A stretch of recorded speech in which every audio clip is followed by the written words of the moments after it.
سلام هرسو اینجاست با یه ادونچر دیگه. امروز 15 جولای داریم میریم توی منطقه چیلیوک، یه هایک به نام ویلیام پیک. 15 کیلومتر راند تریپه با 1700 متر الیویشن گین.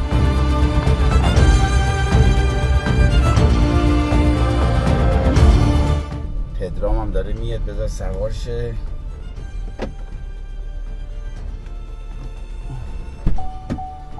این هم که میبینید پدرامه.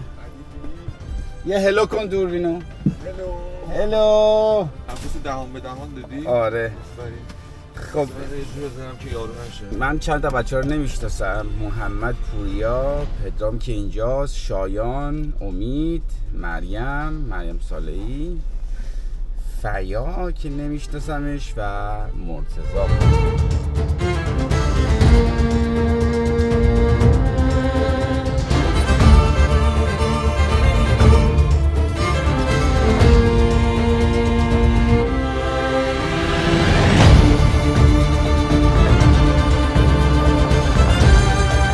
شایان گفت چی بیار؟ آقا شایان ما رو گول زد، گفت برن آقا ضد یخ بخرین. سلام علیکم. بعد ما هم رفتیم کل ضد یخ و اینا خریدیم. اینا چیه؟ توضیح بده. میگه هوا سرده، برای سرما نخوره. آب بخورن نگاه تره ما میشه. آب برای برگشتنی آوردی؟ ما آقا فیلم میکنم 72 تر هم بتونم آبیاری کنم. آب برای برگشتنت کجاه؟ بله نه اینجا آقا. ما یعنی دیروز اصلا از سر کار زودتر آمدم بیرون که بتونم چیز کنم. برو اینا رو بخیر. قهوه چند مدل. این نگاه قهوه. به نظر من اونجا یه مغازه آب فروشی بزن. داریم حرکت میکنیم به سمت ویلیامز پیک. ساعت حدود 9 روبه و اوایل مسیر خیلی مسیر خوبی داریم، بعد ادامه مسیر ذره سخت میشه.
It says like there's some scrambling up the gully.